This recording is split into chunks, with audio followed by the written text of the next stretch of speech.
والصالحات لهم جنات النعيم خالدين فيها وعد الله حقا وهو العزيز الحكيم. Sekarang saya akan membacakan ayat yang akan dikaji insyaallah itu tentang Allah begitu ya. Ayat 10 dan 11.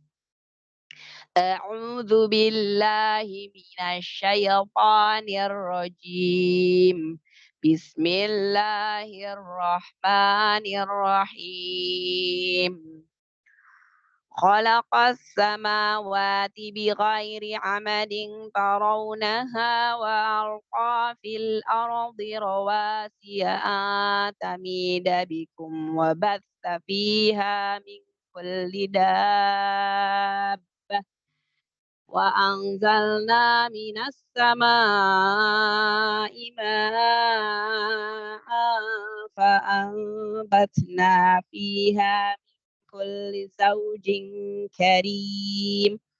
Hadza khalqullahi fa'aruni madza khalaqal ladina min dunih balil zalimuna fi dhalalin mubin.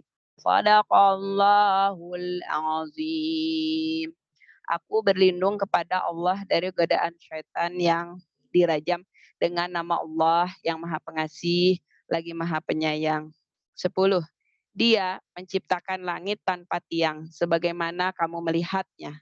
Dan dia meletakkan gunung-gunung di permukaan bumi agar ia bumi tidak menggoyangkan kamu dan memperkembangbiakan segala macam jenis makhluk bergerak yang bernyawa di bumi.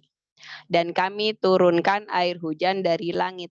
Lalu kami tumbuhkan padanya segala macam tumbuh-tumbuhan yang baik.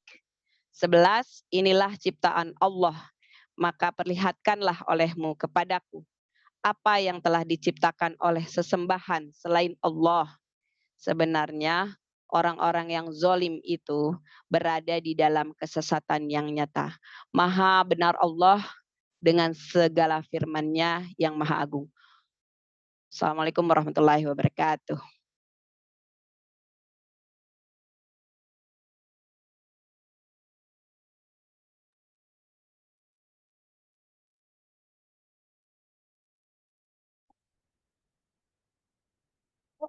Penyelenggara kegiatan hari ini adalah Memorizing Quran Community yang berdiri dari bulan November tahun 2020. Tragedi Memorizing Quran Community ini dibentuk karena biasanya kita tuh melakukannya dengan Khairatul Hisan di tahun 2006. Biasanya merupakan komunitas yang terkait Quran yang dilaksanakan setiap hari Sabtu dan juga hari Minggu di kediaman Bunda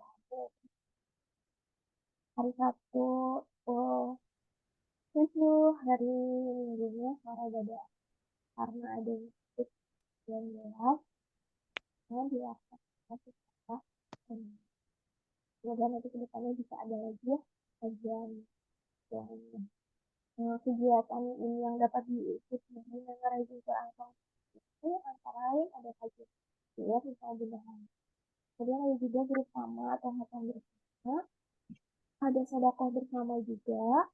Terus nanti kita akan tafsirnya bersama mudahannya atau beliau adalah pencinta dan pembelajar Al-Quran yang telah membaca Al-Quran dan menular pada kita seperti itu. Ya. Kemudian kajian ini juga bisa dilihat di YouTube ya apabila ada ibu atau teteh atau bapak yang terlewat untuk kajian sebelumnya tadi streaming di YouTube juga jangan lupa like, subscribe ya yang lainnya. Terus apabila ada pertanyaan nanti di sesi tanya jawab bisa langsung ditanyakan melalui raise hand atau teteh kita dan ibu bapak juga bisa menggunakan kolom chat saya tidak mau bersyarat atau mau share juga bisa tentang kajian hari ini kolom chat atau juga raise hand untuk pertanyaan dan share. Terus apabila ada yang mau ditanyakan mengenai kegiatan hari ini juga sering itu kayak atau apabila ada yang mau memberi masukan, enggak ya di kolom itu juga bisa, atau mau menghubungi Teh Tini langsung juga bisa. Iya betul ya Teh Tini? Teh Tini ya Teh. Terus eh, bisa juga membuka ini ya, buka apa? Buka buka earphone-nya terus bisa langsung chat atau share-share bila ada yang lebih. Itu ya testing ya, kalau misalnya ada saran atau misalnya ada yang mau ditambahin dalam kegiatan ini supaya meningkatkan banyak yang tertarik, bisa ya teh ya, bisa ya teh ya lewat kolom chat atau bisa ke testing juga chat atau tidak ada masukan. Iya teh, itu teh. Betul. Jangan lupa subscribe juga ya di channel YouTube-nya dan like, Iya. komen-komen malah. Tapi komennya yang positif ya hasil. Gitu. Menyebarluaskannya juga bisa ya teh ya, boleh ya teh kalau misalnya mau sebar-sebar. Ya, Contohnya niatnya ini. juga begitu malah. Niatnya apa? Sebanyak-banyak eh, apa? Yang tersampai begitu ya. Gitu. Terus flyer-flyernya apabila ada yang teman-temannya misalnya yang belum gabung di sini terus tapi pengen dapat manfaat, mudah-mudahan gitu bisa ikutan gabung juga. Saya teh ya, tadi share. Betul.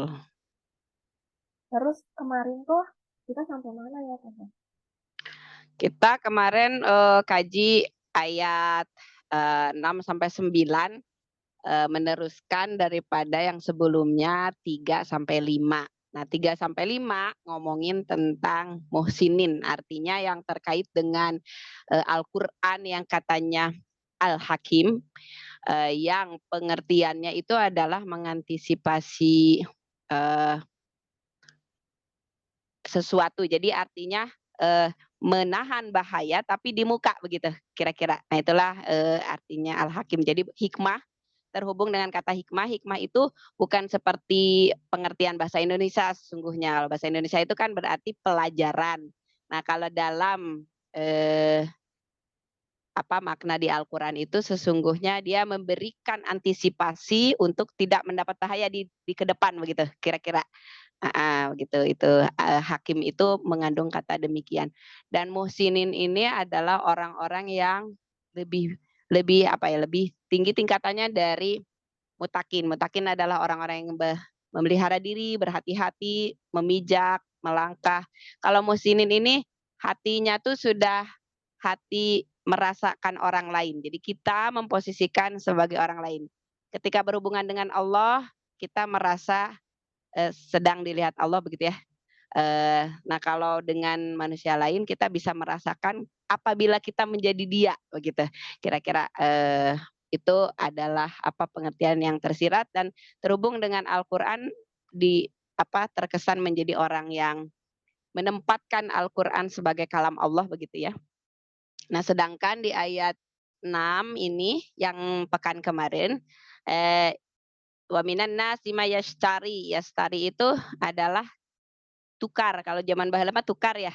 Kalau sekarang mah kemudian diterjemahkannya membeli. Nah, tapi itu tuh tukar. Jadi menukar. Nah, ini adalah kajian yang oposit dari musinin itu. Jadi adalah orang yang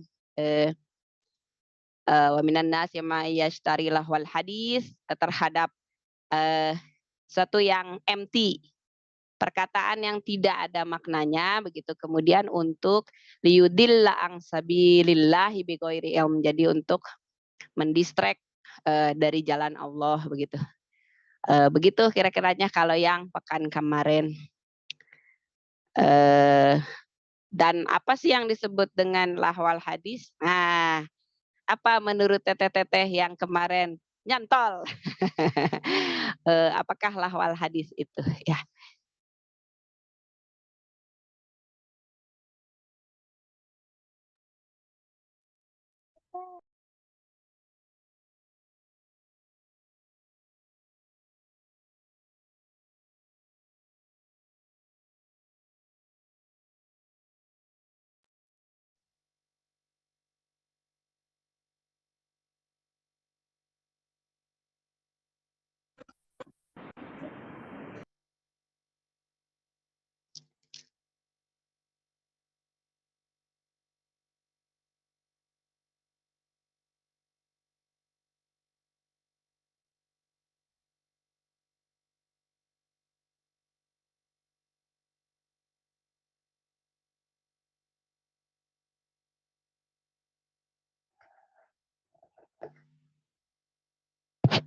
Cluenya teh apa teh cluenya? Ya, Gimana? cluenya. Clue. Clue. Clue. Clue-nya gimana ya? Ya itu mah udah ada di situnya, apa di ayatnya ya, waminan nasi mayastari lawal hadisi. Oh, mungkin penjelasannya ya, penjelasannya itu kemarin ada Anadar Al Haris itu salah satunya. Dulu tuh pernah pergi tuh ke negeri kaya. Kalau zaman sekarang mah kan Amerika dan Rusia misalnya gitu ya. Si kubu teh. Baheula mah Persia dan Romawi. Nah, dia jalan-jalan ke Persia, dapatlah oleh-oleh buku. Buku isinya dongeng. Nah, dia teh ngerasa, wow, ini adalah amazing gitu. Nah, itu tuh kemudian menjadi apa? Penjelasan dari salah satunya lahwal hadis itu. Jadi dongeng itu kemudian seperti menjadi berharga banget, kemudian bisa menggantikan kalimat Allah, kan kalimat Allah tuh kalau yang terakhir ini mah Al-Quran begitu ya. Nah dengan dongeng itu kemudian demikian. Seolah seperti itu. Kemudian kemarin ada penjelasan juga musik, ada yang terkait dengan musik karena zaman Nabi Muhammad juga ada kecenderungan demikian gitu. Jadi dilarang mengambil uang dari aktivitas menyanyi begitu, budak yang menyanyi atau sebagai manajernya kemarin tuh ada penjelasan begitu. Tapi kemudian ada juga penjelasan ulama lain, tapi kalau isinya mengagungkan Allah kan banyak ya sekarang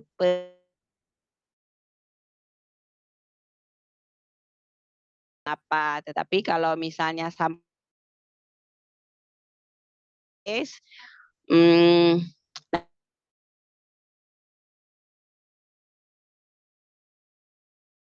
sabilillah. Jadi ya yang jadi pesan-pesan di dalam Al-Qur'an kemudian jadi terlupakan, jadi tidak menjadi prioritas. Itu yang menjadi kategori dia telah liudillah gitu. Telah menyesatkan. Jadi bukan sekedar lalai tapi dikit sesat. Assalamualaikum. Waalaikumsalam warahmatullahi wabarakatuh. Wilujeng sumping, Bu. Punten telat. Wios. Wios, dacan sumping Bu Guruna. Kita sedang mohon, kita sedang mengkaji pekan lalu, Bu. Pekan lalu Ibu hadir, Bu. Hadir tapi telat oge sih kamari teh. Iya. Ibu dapat kesan apa, Bu, yang kemarin? Kemarin teh yang baru ngebahas yang untuk yang ayat 10 aja gitu pas itu. Dapatnya malah ekornya ya, Bu ya? Ya. Ya, 10 itu adalah menu utama hari ini, Bu. Jadi itu kemarin dibahas teh. Hey, nanti minggu depan kita akan bahas 10 begitu. Ibu pas datangnya pas itu ya, Bu ya? Iya. Iya. Kalau Sabtu teh kebanyakan teh suka lagi di luar gitu, makanya teh suka. Oh iya, jadi ini ya Bu ya, agak bentrok waktu ya Bu ya. Ya. Tapi Iya, pengen begitu. ikut gitu, tapi pas ada suka ada ini acara ya. Iya, ini apa sama apa mengisi waktu ya ini. Oh iya betul. Ya alhamdulillah sekarang bisa hadir di awal waktu ya Bu ya. Jadi ya, masih sekarang lagi di rumah ya. alhamdulillah. Iya. Jadi kita membahas kajian yang kemarin, pengen nanya-nanya Mustami yang kemarin apa kesannya dari kajian kita pekan lalu begitu. Oh iya. Iya, betul. Kemarin ayat berapa? Kemarin kita kaji ayat 6 sampai 9. 9, iya. Begitu. Alhamdulillah Bu Cucu sudah hafal, udah melampaui hafalan yang dikaji ya Bu ya. Alhamdulillah. Sekarang kan ayat 10. Iya, posisi 10. Jadi barengan ya Bu ya. 10 ya. Betul. Insya Allah di antasan Bu Cucu oke sadayana. Iya, siap. 10 teh ini teh berhenti nanti ada iya gitu masih Masih bingung. Masih Berhenti pas. bingung. Iya. Iya. Iya, nanti bisa disesuaikan dengan artinya barangkali ya. Iya, harus. Nanti mati di situ.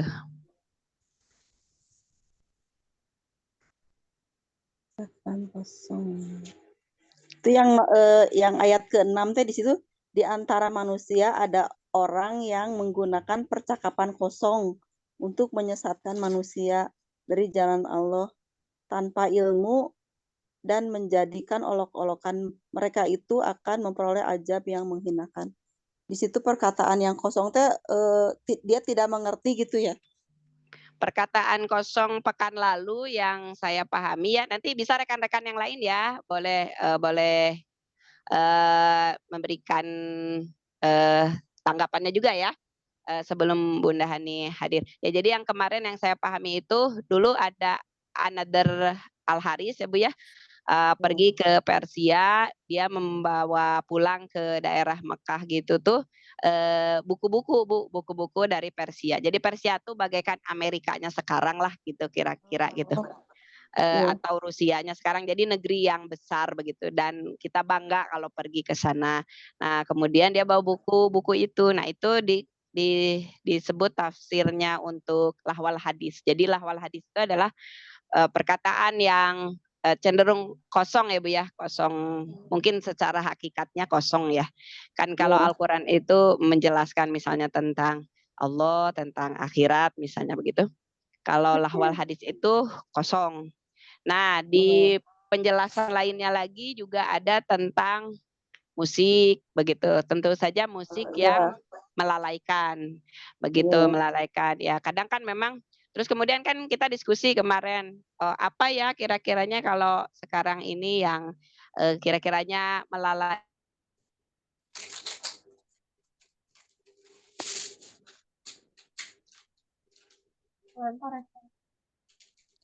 Terputus, nggak ada suaranya. Ada. Iya. Alhamdulillah Bunda Haji udah bersama kita nih Bu Cucu. Kalau mau bertanya-tanya nanti. Udah aja, mau dimulai ya. Itu enggak. Ya. Selamat datang Bunda. Ya, alhamdulillah. Assalamualaikum warahmatullahi wabarakatuh.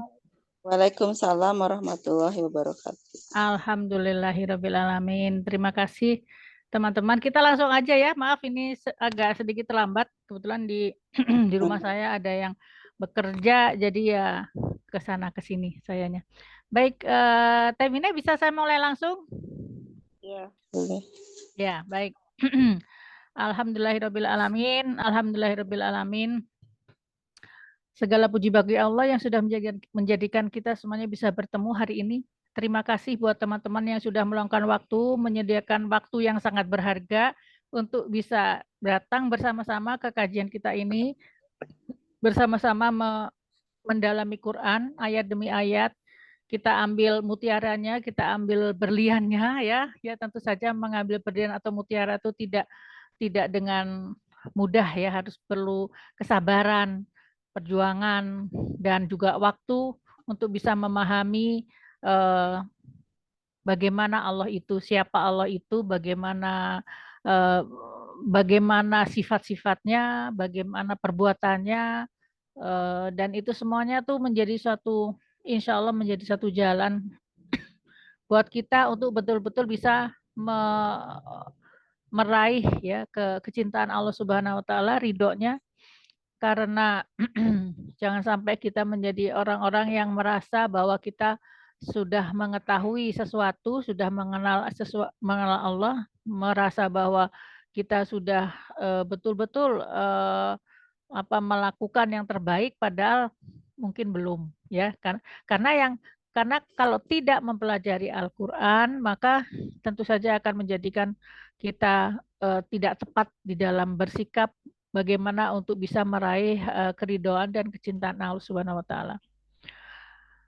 Baik, hari ini kita akan membahas ayat yang cukup panjang ya, ayat 10 dari surat Luqman ya. Dan ayat ini adalah ayat yang agak panjang, jadi mungkin mungkin pembahasan kita hari ini hanya 2 ayat saja ya. Tapi semoga pembahasan yang cukup detail menjadikan kita betul-betul bisa memahami siapa Allah, kebesarannya, kebaikannya, keberkahannya, ya, sehingga kita betul-betul bisa merasakan bahwa kita ini adalah hamba-hamba yang mengenal Allah, gitu ya, mengenal Allah, mengenal Dia, dan kita tahu apa yang menjadikan Dia senang, ya, kepada kita, ridho kepada kita. Karena apa? Karena kita ini tidak bisa membeli surga. Yang kita bisa lakukan adalah mengambil meraih kecintaan Allah, meraih keridoannya sehingga surga itu dihadiahkan kepada kita. Ya. Semoga kita semua menjadi hamba-hamba Allah yang Dia cintai. Ya, amin ya Allah rabbal alamin. Oh iya, saya belum ini ya Teh Wine, maaf ya. Sebentar, saya mohon waktu sebentar. Ini ada saya belum men-share ini file saya. Mohon maaf ya. Baik.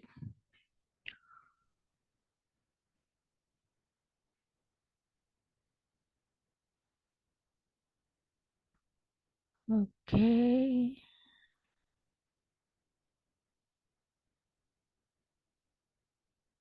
Oke, Teh Wina, silakan di share, tapi ini sudah saya kirim, akan tetapi halamannya itu kita mulai dari halaman 44.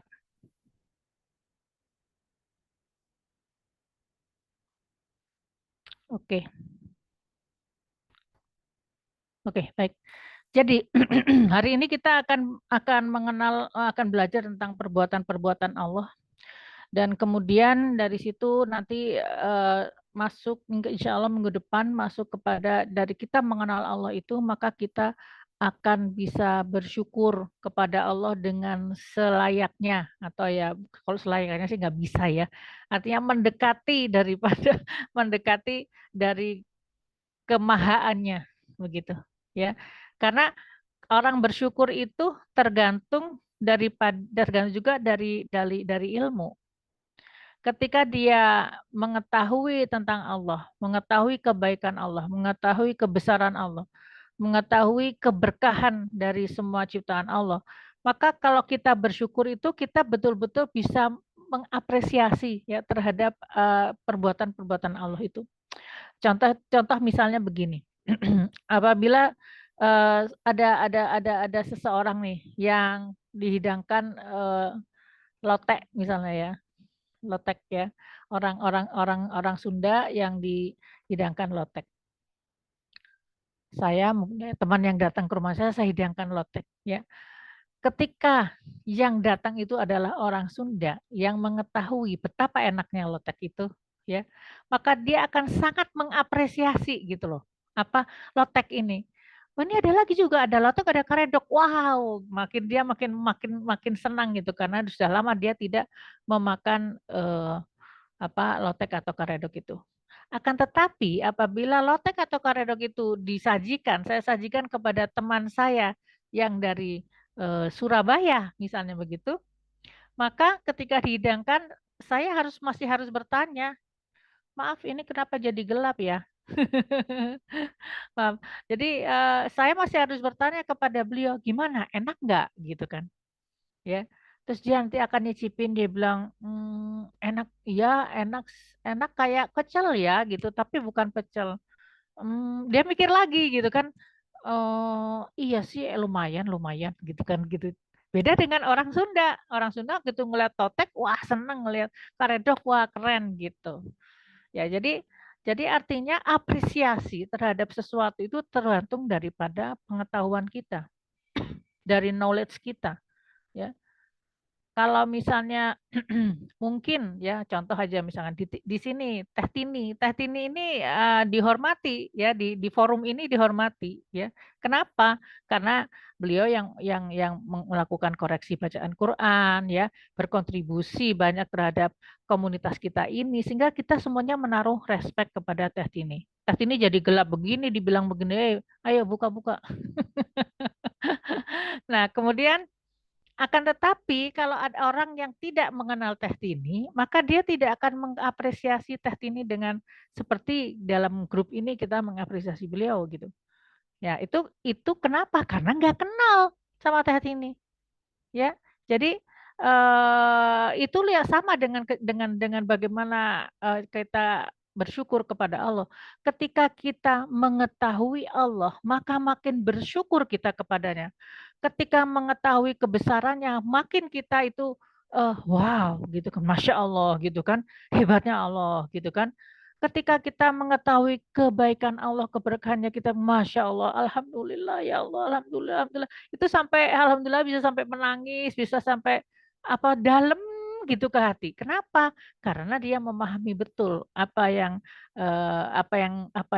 siapa yang dihadapi saat ini gitu. Ya, jadi karena itulah kenapa kita berusaha untuk mengenal Allah lebih jauh, lebih dalam lagi melalui Al-Qur'an.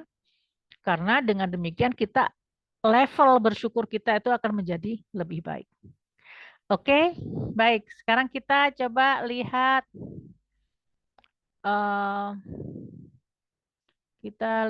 sekarang slide-nya. Baik. Mulai dari 44. Oke ya. A'udzubillahi minasyaitonirrajim. Bismillahirrahmanirrahim. Masuk kepada ayat 10 ya.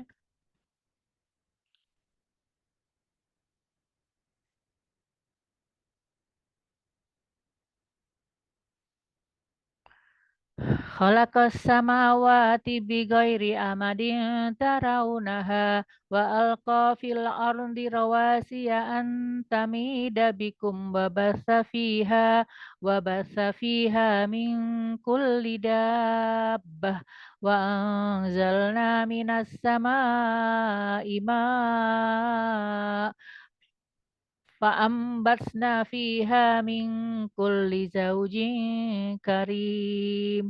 Dan dialah Allah yang menciptakan ya langit, banyak langit ya, bigoiri tanpa satu amad, tanpa satu tiang, dan yang tarawunaha, yang kamu bisa melihat tiang-tiang itu. Wa alqa fil ardi rawasiya, dan dia yang mempertemukan fil ardi rawasiya ya, dan dia yang mempertemukan gunung-gunung itu di bumi ya. Kita lihat nanti kenapa pakai katanya alqa ya. Alqa itu asal katanya dari liko artinya bertemu ya, dan dia mempertemukan di bumi itu gunung-gunung ya, antamida bikum, sehingga bumi itu tidak bergoyang untukmu bersama kamu ya. Wabatsa fiha min kulli dabbah, dan dia wabatsa fiha, dia mengembangbiakkan segala macam jenis makhluk dabbah yang bergerak, yang bernyawa di muka bumi ini. Dan kemudian wa anzalna minas sama ima, dia juga yang menurunkan ya air itu dari langit. Fa'ambasna fiha min kulli zaujin karim. Maka setelah itu dia menumbuhkan dari segala macam zaujin. Zauj itu pasangan-pasangan ya, karim, pasangan-pasangan tumbuh-tumbuhan yang berkembang biak itu, yang semuanya itu adalah sesuatu yang karim, yang mulia, yang baik. Baik. Jadi di dalam ayat ini Allah Subhanahu wa taala menjelaskan tentang memperkenalkan tentang dirinya ya, artinya dialah yang melakukan semua perbuatan ini, dan juga menjelaskan tentang kekuasaannya dengan melalui penciptaan langit dan bumi, serta ada yang ada di antara kedua langit dan bumi itu menurut Ibnu Katsir seperti itu ya. Dan di dalam, kalau menurut Al-Misbah disebutkan, kalau ayat yang sebelumnya, ayat 9, bahwa wahwal azizul hakim, dan Allah adalah maha aziz, maha perkasa lagi maha bijaksana, maka di sini kemudian Allah memaparkan hubungannya dengan kekuasaan dan kehebatan dari penciptaannya. Dan ini semuanya adalah bukti dari betapa gagahnya Allah, betapa perkasanya Allah, zat yang masya Allah, yang dia yang menciptakan seluruh langit dan bumi, yang dimana dari segi besarannya saja langit pun kita belum bisa mengetahui sampai di mana batas langit itu, dan selama ini kita baru bisa melihat melalui teleskop Hubble itu hanya 14% dari kemungkinan besarnya alam semesta ini gitu ya. Jadi alam semesta itu besar sekali, dan kita kalau kita lihat dengan mikroskop itu dengan teleskop, ya maaf bukan mikroskop, teleskop itu tidak bisa menjangkau ujung daripada alam semesta ya. Ujung alam semesta itu nggak bisa kita lihat, tapi secara teori baru diketahui oleh manusia, bisa dihitung, dan yang bisa dilihat oleh manusia karena bisa dilihat artinya sinar dari bintang-bintang itu sampai ke teleskop itu hanya sekitar 14% dari kemungkinan besarnya alam semesta itu. Masya Allah, kebayang nggak sih? Bingung ya? Teh Wina bingung nggak ya mendengar saya bicara? Jadi gede banget ya pokoknya ya, Allah itu ya, ciptaannya itu seperti itu, apalagi Allah gitu. Jadi kalau kita demikian, Allah ingin memberikan kiasan, memberikan perumpamaan ya, perumpamaan tentang dirinya itu melalui ciptaannya. Kenapa?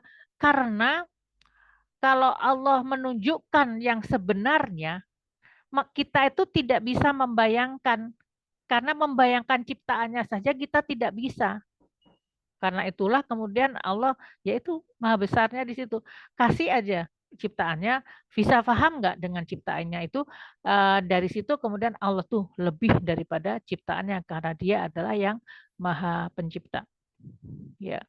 Jadi kalau ada yang bertanya, ada orang misalkan ateis ya mengatakan, atau orang-orang yang belum mengenal Tuhan mengatakan, kenapa sih Tuhan itu kok nggak kelihatan aja gitu, kok nggak memperkenalkan diri, kemudian kelihatan gitu kan di langit gitu kan, terus wah jadi semuanya serba jelas. Loh belum tentu ya, belum tentu dengan seperti itu manusia juga semuanya akan beriman, belum tentu ya, karena kalau Allah itu menampakkan diri, artinya Allah itu akan dimaterialkan gitu. Karena kita ini hanya bisa mengenal yang material, yang materi. Contoh, kita nggak bisa mengenal apa isi hati, ya kita tidak bisa mengenal apa melihat angin juga tidak bisa gitu kan, melihat energi juga tidak bisa kan, tubuh kita ini kan setiap hari mengeluarkan energi, tapi kita tidak bisa melihat energinya yang mana sih gitu, taunya kita bergerak aja gitu. Nah jadi kalau Allah itu pengen dilihat oleh manusia, ya maksudnya Allah itu mengikuti keinginan manusia untuk dilihat, otomatis Allah itu akan mendegradasikan dirinya sehingga hanya sebagai materi, dan itu akhirnya menjadikan orang-orang yang sedikit lebih cerdas dari manusia akan menganggap ya Tuhan itu tidak hebat-hebat banget gitu loh. Akan tetapi kalau manusia diperkenalkan mempelajari tentang ciptaannya, ya salah satunya misalnya tentang alam semesta, maka dia akan melihat bahwa saya memahami alam semesta itu saja tidak bisa. Apalagi kalau saya memahami Allah, zat Allah, maka kita tidak akan pernah bisa melakukannya, karena memahami ciptaannya aja kita tidak bisa. Seperti halnya di dalam surat Al-Mulk ya. Dalam surat Al-Mulk disebutkan tabarakalladzi biyadihil mulku wa huwa ala kulli syai'in qadir alladzi khalaqal mauta wal hayata liyabluwakum ayyukum ahsanu amala wa huwal azizul ghafur alladzi khalaqa sab'a samawatin tibaqa ma tara fi khalqir rahmani min tafawut farji'il basara hal tara min futur.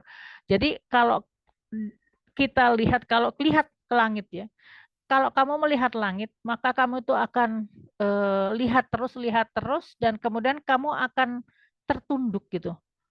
Tertunduk karena kamu nggak bisa melihat terlalu lama ke langit. Pertama, kalau ada matahari, apalagi mata kita bisa rusak. Tapi kalau misalkan nggak pakai matahari, malam hari, kemudian pakai teleskop, itu kalian tidak bisa melihat ujung dari langit gitu. Dan akhirnya dia akan tertunduk, dan dia akan melihat bahwa apa yang ada di hadapannya, yaitu alam semesta itu adalah sesuatu yang tidak mungkin, yang sangat besar, dan yang menciptakannya harus sesuatu yang sangat besar juga gitu. Jadi akhirnya seorang yang seperti Stephen Hawking ya, yang ahli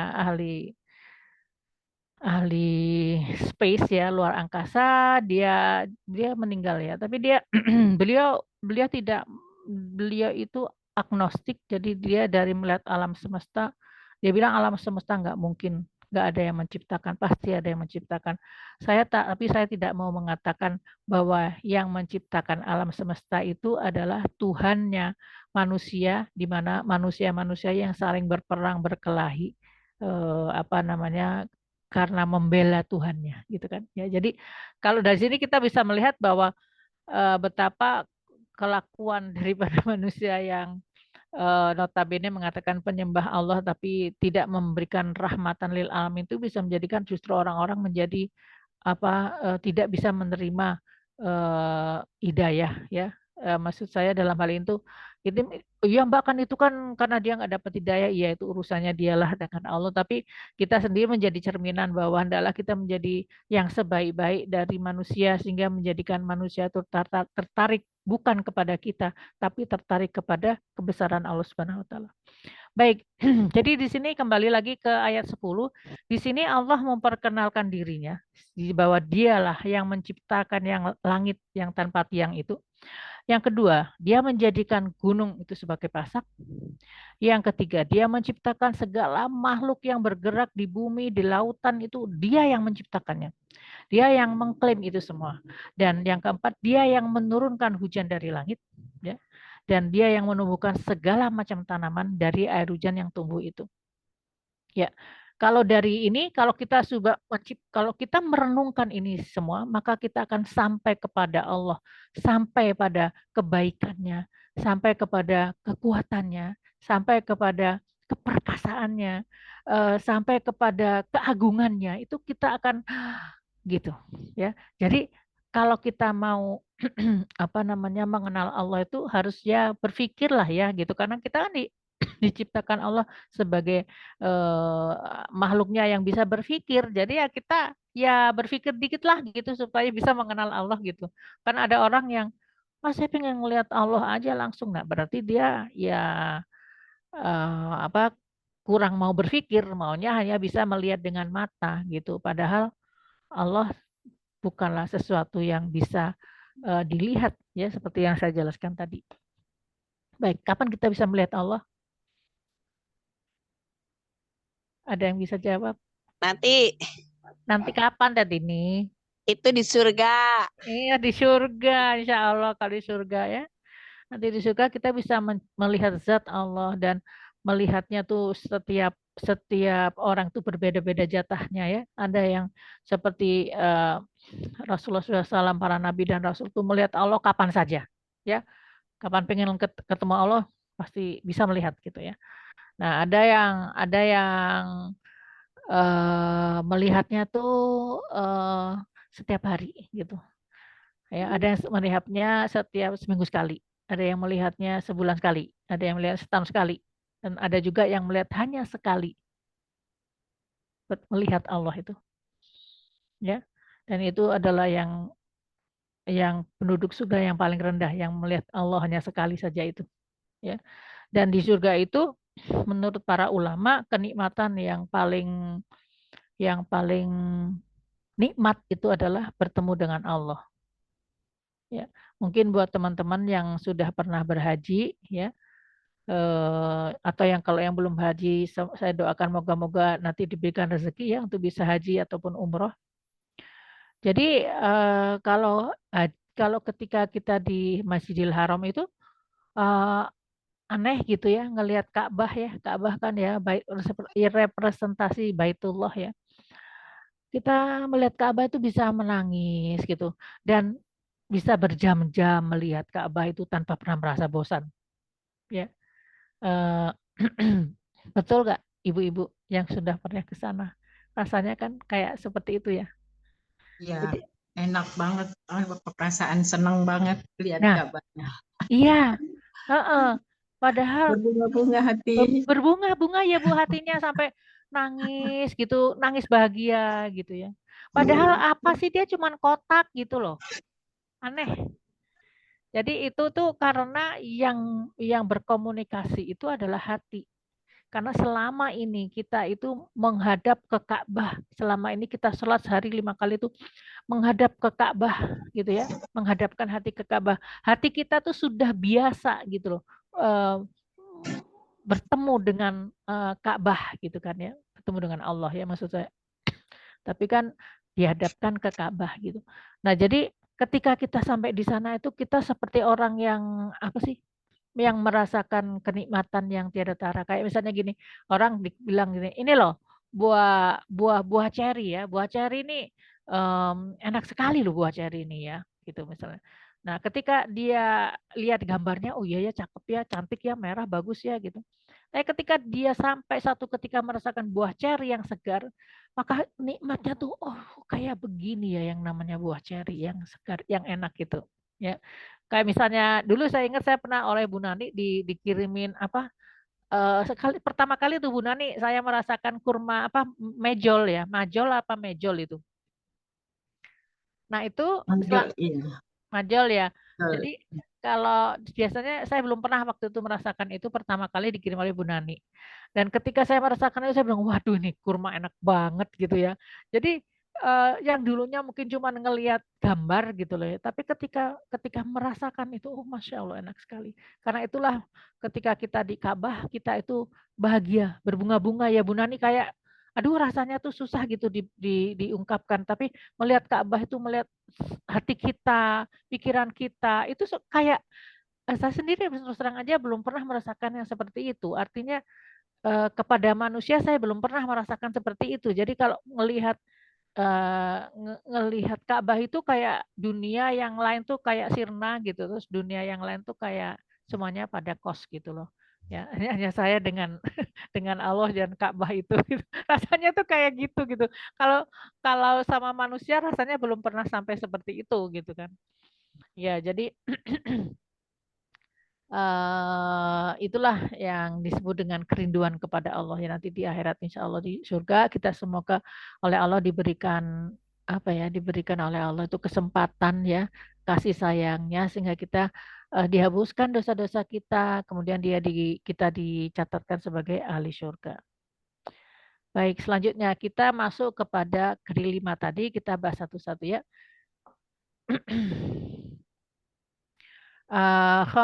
Khalaqas samawati bighairi amadin tarawnaha.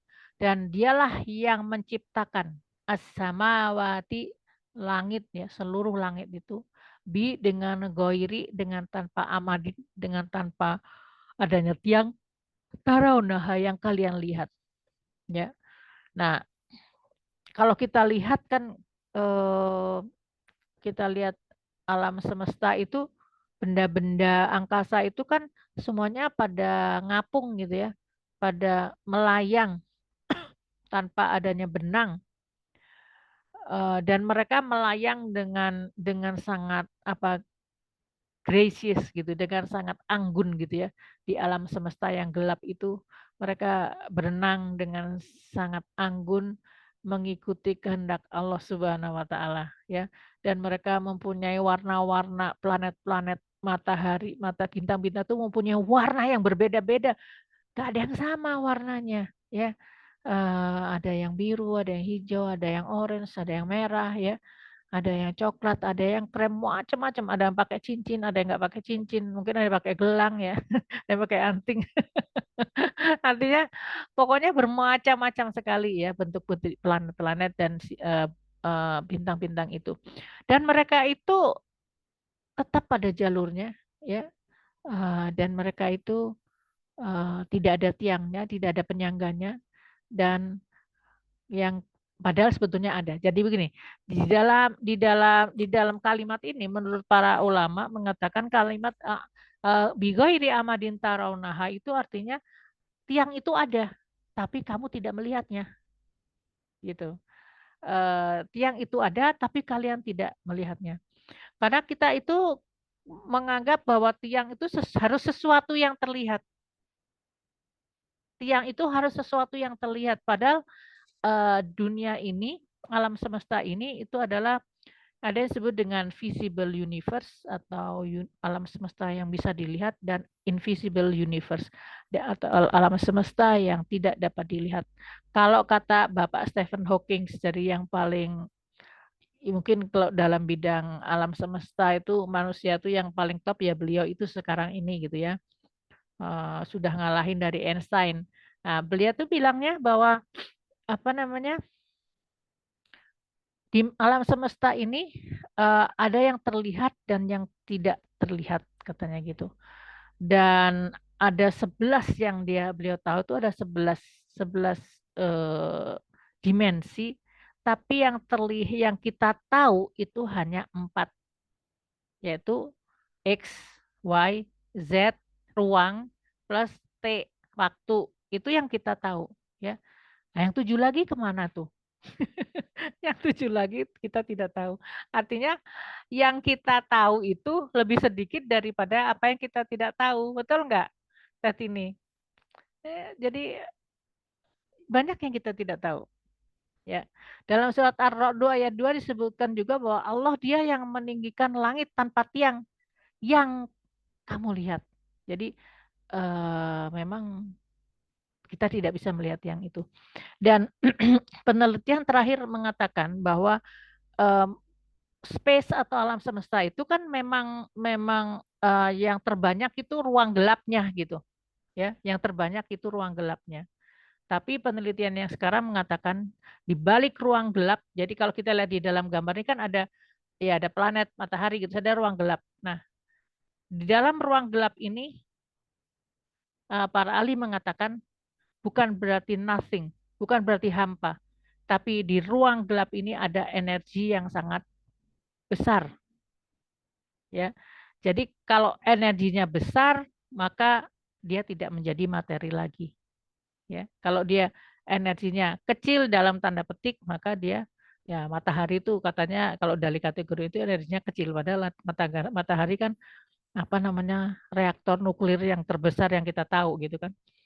Nah, jadi di dalam ruang gelap itu ada energi yang sangat besar. Jadi sebagian besar daripada energi yang ada di muka bumi itu ada di dalam alam semesta ini adalah justru ada di ruang yang gelap itu. Nah, cuma masalahnya kan kembali lagi kita tidak tahu gitu apa yang ada di ruang gelap itu. Tapi yang jelas di situ ada medan yang kita tahu, ada medan magnet, medan elektromagnetik yang kemudian itu yang menahan si planet-planet itu untuk bisa mengapung dengan indahnya itu. Ya. Oke, begitu. Baik, selanjutnya yang kedua wa alqa rawasia antamida bikum. Ya. Dan alqa, dia mempertemukan fil ardi, di bumi itu rawasia gunung-gunung. Jadi gunung-gunung itu dipertemukan oleh Allah di muka bumi dan antamida bikum agar dia tidak bergoyang, bumi itu tidak bergoyang bersama kalian. Ya, lucu nih. Supaya jadi kalian tidak bergoyang bersama bumi gitu, karena sebetulnya bumi itu bergoyang.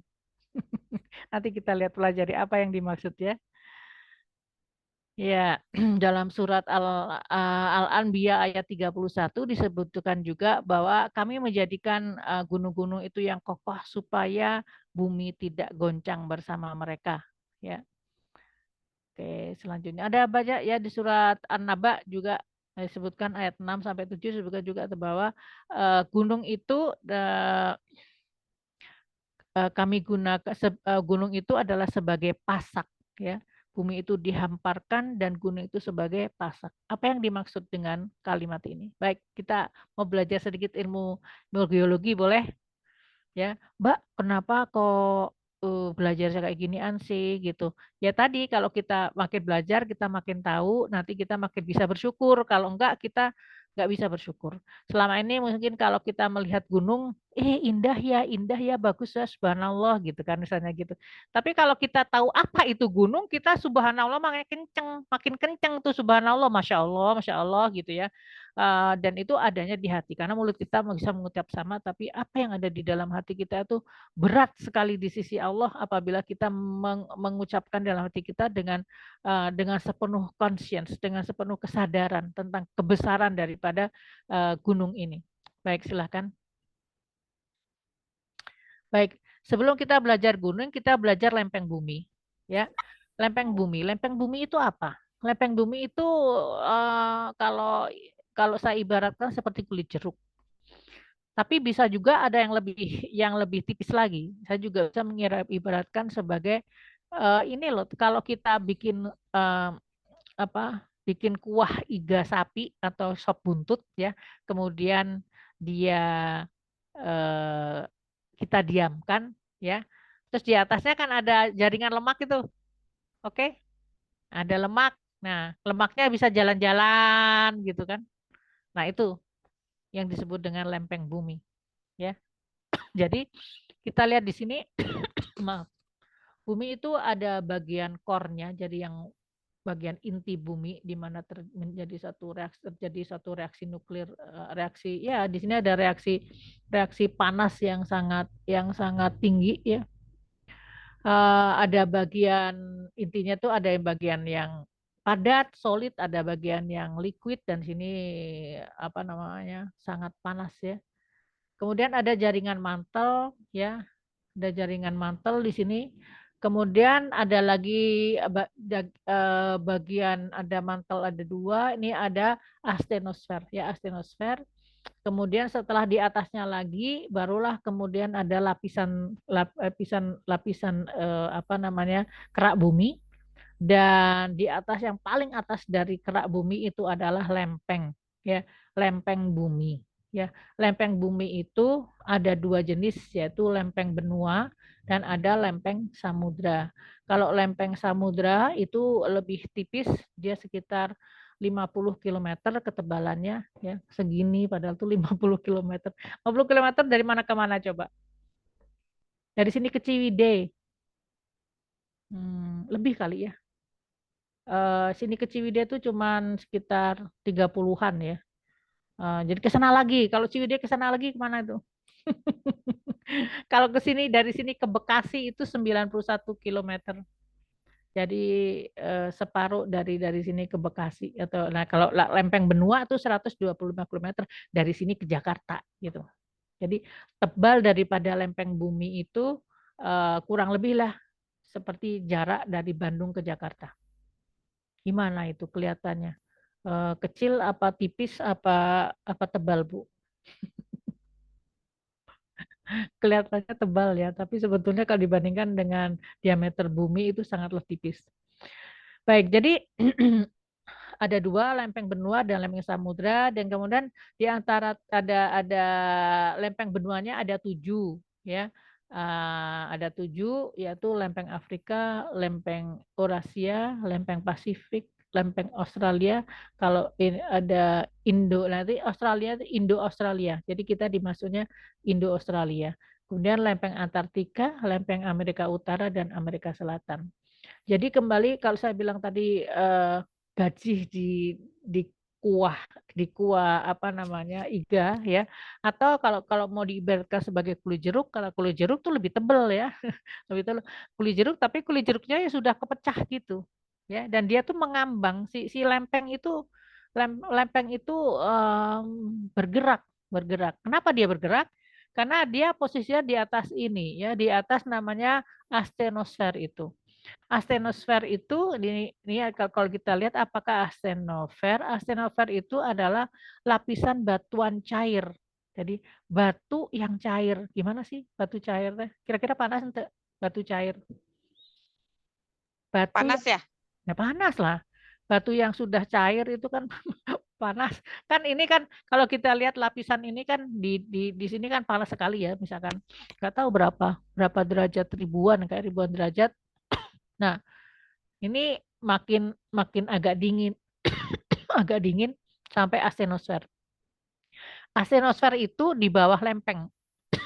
Maaf, astenosfer itu di bawah lempeng dan dia itu adalah di atas lapisan batu. Dia itu adalah batuan tapi yang cair gitu. Kalau batuannya nggak cair ya dia masuknya ke kerak bumi. Kalau batuannya apa? Jadi kalau keluar ya, kalau dia keluar itu lava itu astenosfer. Jadi kalau dia apa namanya? Kalau ada gunung yang meletus, maka yang keluar itu adalah isi dan salah satunya adalah isi daripada astenosfer itu, ya. Jadi artinya kita itu bergerak, kita itu tinggal di permukaan bumi yang padat, tapi sebetulnya di bawahnya itu adalah astenosfer atau magma yang cair, ya, magma cair. Makanya kalau kemarin itu saya sempat ke apa namanya ke Gunung Merapi itu ya, kan ada lava tuh. Ya, lava ketika lava itu keluar tuh kan merah gitu, orange gitu ya, orange gitu, orange kuning gitu. Tapi ketika dia sudah tidak panas, dia menjadi pasir gitu. Nah, itulah disebut dengan batuan cair gitu kan. Dan ketika keluar akhirnya dia mendingin terus menguap airnya sehingga dia menjadi pasir. Dan dia itu mempunyai arus konveksi. Jadi dia tuh punya arus begini. Nah, begini ya. Karena dia ngambil juga bagian panas di sebelahnya di area mantel itu namanya. Jadi dia ada aliran konveksi di situ dan itu dari atas ke bawah begini dan itu terjadi maksudnya selama ini begitu terus gitu. Jadi seperti memanaskan air di dalam panci, ya. Jadi gini ada aliran konveksi itu. Oke, selanjutnya, nah fungsi gunung. Ya, fungsi gunung. Fungsi gunung. Kita lihat ini kan astenosfer ya. Astenosfer, kemudian ini adalah gunung ya. Ini ada lempeng, ada dua lempeng ini yang sebelah kiri ya. Oceanic lithosfer. Jadi lempeng yang oceanic, jadi lempeng samudra. Ini lempeng samudra ya. Di sini adalah lempeng benua ya. Lempeng samudra lebih tipis daripada lempeng benua. Ketika lempeng samudra, ini contoh saja ya, karena bisa terjadi juga pertemuan misalnya antar lempeng benua bisa ya. Nah, antar lempeng benua juga bisa terjadi pertemuan. Tapi kalau misalkan di sini contohnya adalah pertemunya lempeng samudra dengan lempeng benua. Maka ini kan dibilang continental lithosfer. Nah, kemudian dia bertemu ya, dia bertemu karena lempeng-lempeng itu bergerak. Rata-rata pergerakannya itu 12 cm per tahun. Ya, 12 cm per tahun. Ya, setelah 100 tahun ada berapa senti? Ada berapa meter? Ya. 120 120 apa tes ini? senti. 100 tahun? Bukan 12 senti per tahun. 12 tahun. 1.200 cm. Jadi 1 kilo. 1,2 kilo. 1,2 kilo ya. Nah, ketika lempeng ini bergerak begini, kemudian dia biasanya ada yang dibilang kalau lempeng kita, lempeng yang di Sumatera 1.200 cm. 1,2 kilo ya. 1,2 kilo. Nah, itu bukan. Bukan. Berapa? 1.200 cm. Senti ke meter kan naik 2 ya, jadi 12 meter. 12 meter, oke, 12 meter. Jadi apa yang kalau kita lihat kasus di Indonesia, di Sumatera itu kan ada jajaran gunung berapi, benar nggak sih? Dari Aceh. Ring of Fire ya? Ring of Fire, ya.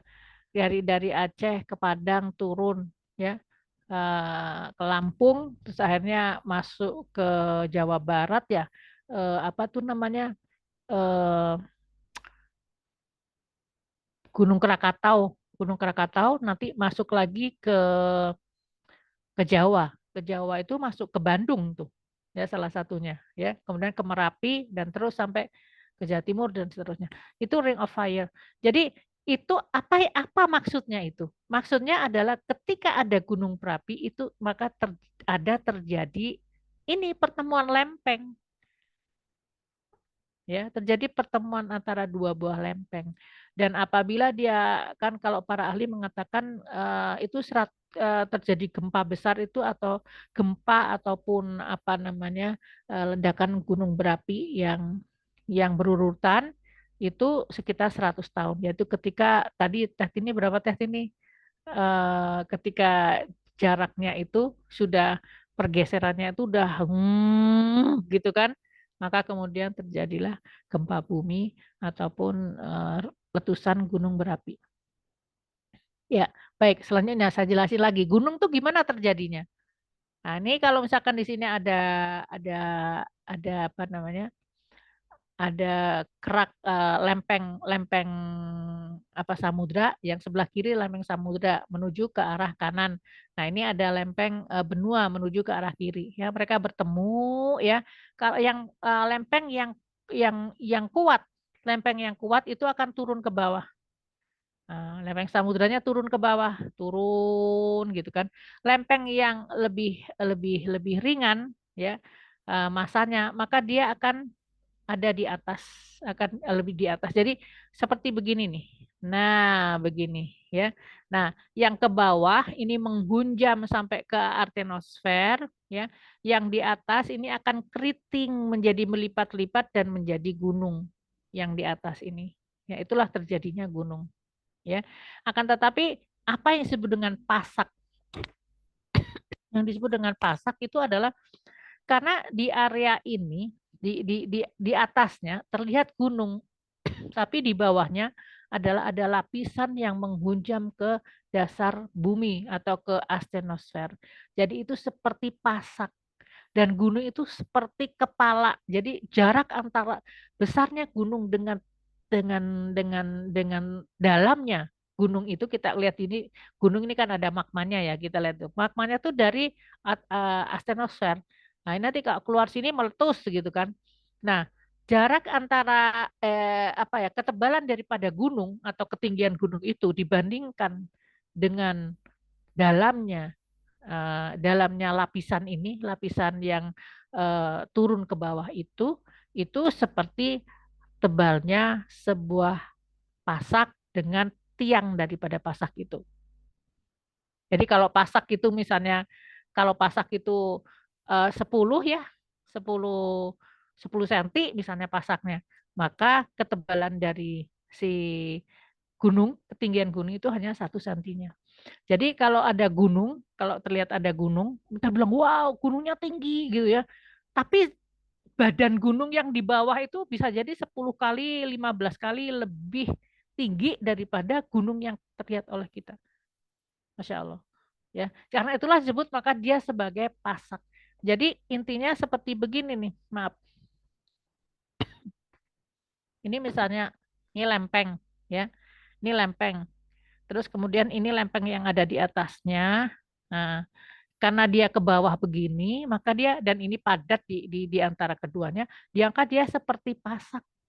Dia akan memasak gunung ini, ada 2 lempeng ya. Kemudian 2 lempeng ini dipasak oleh gunung. Begitu. Hebat tuh Allah tuh membuat pasak tanpa harus ada yang memukul tung tung tung tung gitu. Tapi jadi pasak yang ada di seluruh permukaan bumi ya.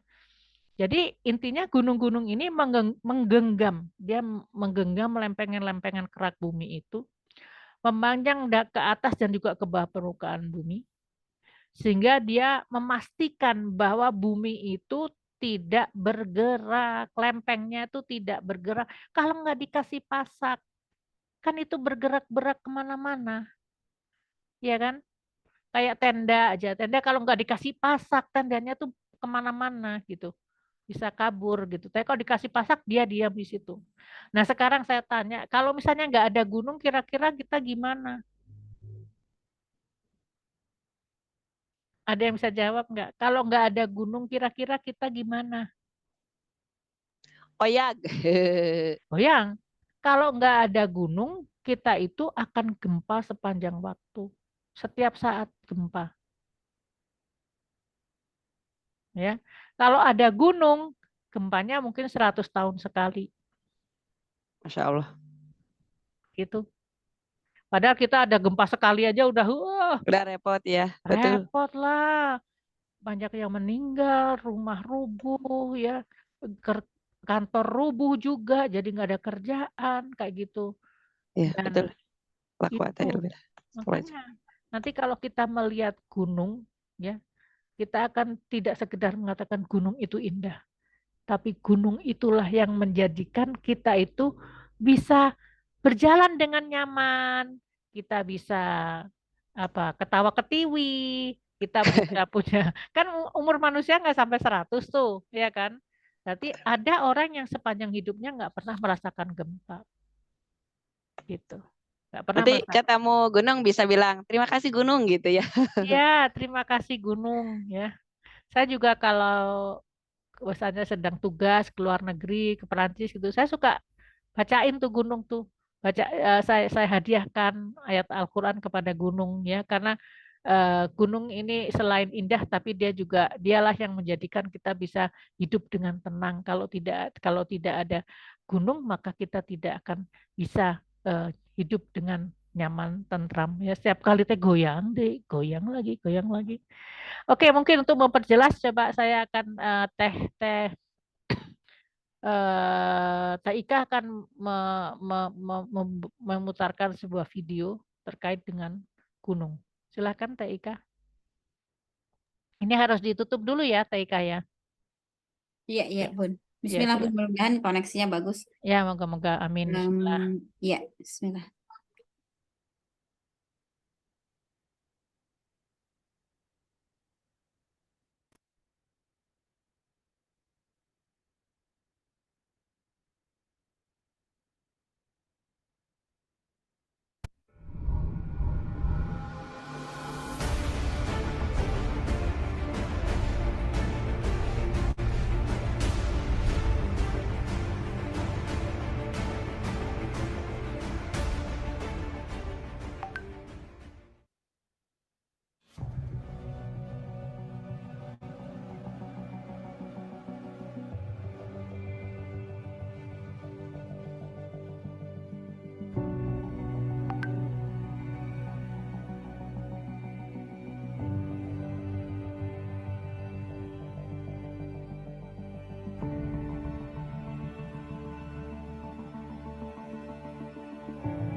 Ini mau internet ya? Ya, sudah ya.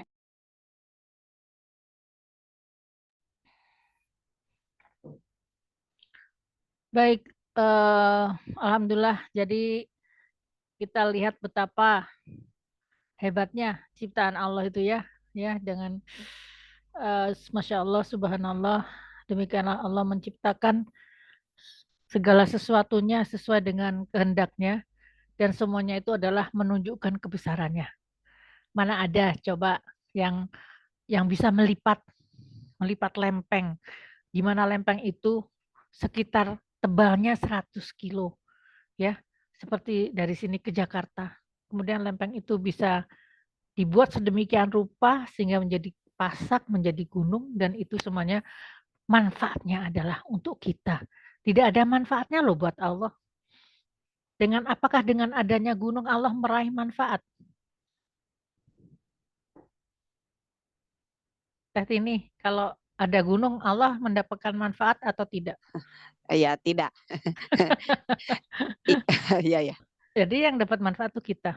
Terus kalau misalnya ini pengetahuan seperti ini juga menjadikan kita seperti apa? Kita menjadikan kalau misalkan ada gempa bumi, ya, ada letusan Gunung Merapi, ya. Kemudian orang yang tidak mengetahui tentang hal ini mengatakan, kenapa sih Tuhan memberikan penderitaan yang tiada henti? Kenapa Allah memberikan kesengsaraan? Kenapa Allah murka sehingga mengeluarkan gunung itu mengeluarkan lava? Kenapa Allah marah sehingga sampai bumi itu menjadi gempa? Tapi kalau kita lihat penjelasan seperti ini, bagaimana tanggapan teman-teman semuanya? Bukankah pengetahuan seperti ini menjadikan kita itu bisa sangat-sangat berbaik sangka kepada Allah? Jangan berbaik sangka lagi, tapi sudah, wow, Masya Allah gitu. Artinya gunung itu oleh Allah ditinggikan, bukan untuk menjadikan manusia sengsara. Tapi gunung itu ditinggikan supaya kita tetap bisa hidup, supaya kita bisa tidur, supaya kita bisa aman pergi ke kantor, supaya kita bisa aman mencari nafkah, ya, supaya anak-anak bisa sekolah. Kalau misalnya katakanlah ordernya 100 tahun sekali terjadi letusan gunung berapi, nah itu ya sebetulnya tidak ada ruginya juga buat manusia karena siapa yang mendapatkan musibah dari situ, maka dia akan tetap mendapatkan kebaikan yang berlipat ganda. Baik, ini mungkin waktunya mau kita lanjutkan lagi atau kita sedikit lagi ya, satu ayat, satu dua ayat ya, kita lanjutkan 10 sama 11 ya. Nah, baik, selanjutnya Teh. Slide selanjutnya. Setelah itu maka wabasa fiha min kulli dabah, dan Allah juga memperkembangbiakan di dalam bumi itu dari setiap dabah atau hewan-hewan. Apakah yang disebut dengan dabah? Dalam tafsir Al-Murri disebutkan dabah adalah segala makhluk hidup yang melata di bumi, maksudnya melata itu yang menginjakkan kaki di bumi, yang khususnya adalah binatang laut, ya. Jadi dabah itu adalah semua makhluk yang ada di permukaan bumi dan secara khusus adalah binatang laut. Ada berapa sih spesies yang ada di dunia ini? Kalau dari data 2022 di dunia ini ada 2,16 juta spesies, yang dimana yang termasuk golongan hewan itu ada 1,5 juta, 1,6 juta yang termasuk golongan hewan. Loh, yang lain bukan termasuk hewan berarti. Yang tanaman, lumut, COVID gitu termasuk ya. Baik, jadi Allah menciptakan segala macam tanaman itu, dabah itu, hewan-hewan itu, yang untung siapa? Yang untung kita lagi, manusia lagi, gara-gara ada dolphin, ada orang yang jadi pemandu dolphin ya. Gara-gara ada pemandangan bagus, maka ada travel wisata, orang dapat kerjaan gitu kan. Dan bentuk dari Dan warna dari spesies-spesies itu adalah sesuatu yang tidak bisa kita speechless lah, bisa kita betapa hebatnya gitu Allah. Contoh misalnya ini ada ikan laut ya, ikan laut dalam namanya Macropina microstoma, dan dia ini yang unik itu adalah kepalanya itu transparan. Kebayang nggak sih kepalanya transparan? Jadi kalau dilihat tuh kelihatan otaknya, kelihatan saraf di matanya, kelihatan hidungnya, kelihatan organ pernafasannya gitu kan. Kelihatan ya pokoknya di kepala ini semuanya terlihat dengan hidup aktivitasnya gitu. Sekarang saya mau tanya ini. Coba material apa yang bisa menjadikan transparan begini? Ayo kita diskusi ya. Diskusi, nah sudah masuk area diskusi juga. Apa yang bisa menjadikan material apa? Kalau yang kita tahu kan materialnya kaca ya, kita ya, kaca yang bisa transparan itu kan kaca. Tapi kaca kan nggak lunak gitu, kaca kan keras. Ini tuh kalau dijut gitu ya, nyut gitu ya, lucu pasti ya. Jadi Masya Allah, ini betapa Allah, ciptaan Allah tuh unik-unik gitu ya, unik-unik sekali gitu. Lucu-lucu gitu kalau saya bilang ya. Ini hanya satu contoh aja ketika saya melakukan googling tentang itu. Masya Allah, lucu-lucu tanaman-tanaman dan hewan-hewan tuh lucu-lucu banget ya. Baik, selanjutnya 2 kalimat lagi. Wa anzalna minas sama'i ma'ah, dan kemudian kami Allah menurunkan dari langit itu ya, sama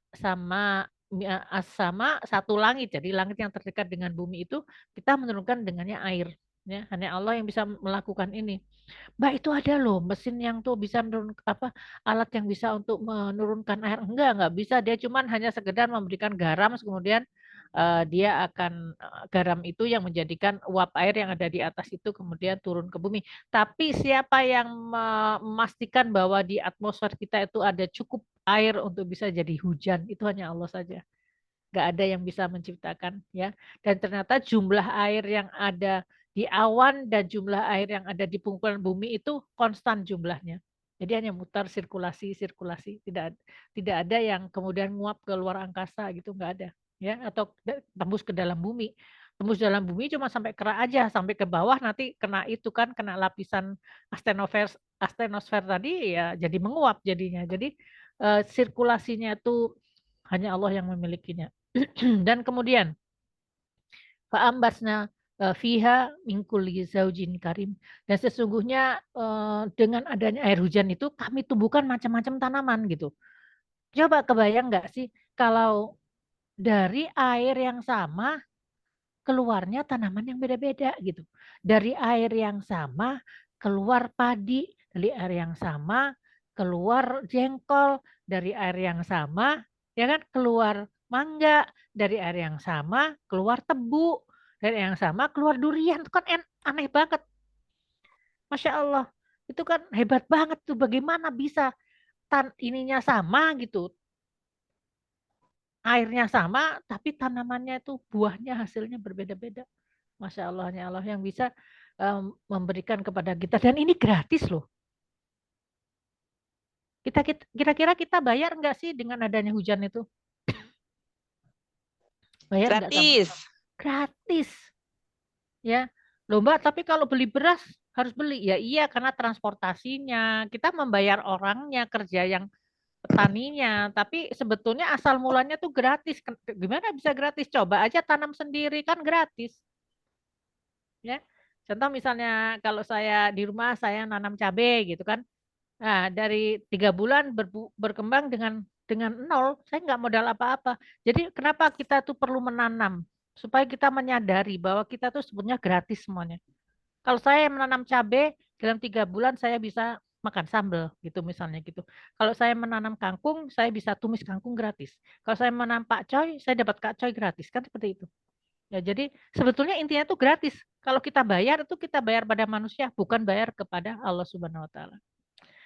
Dan ini semuanya menjadi jalan rezeki buat kita.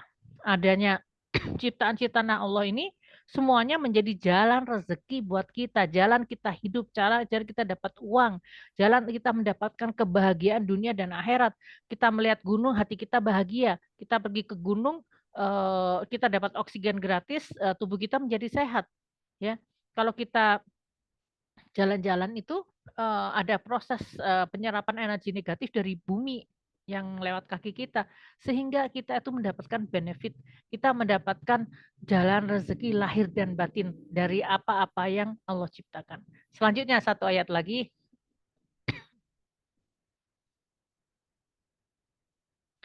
Hada khalqullahi fa'aruni madza khalaqal ladzina min duni.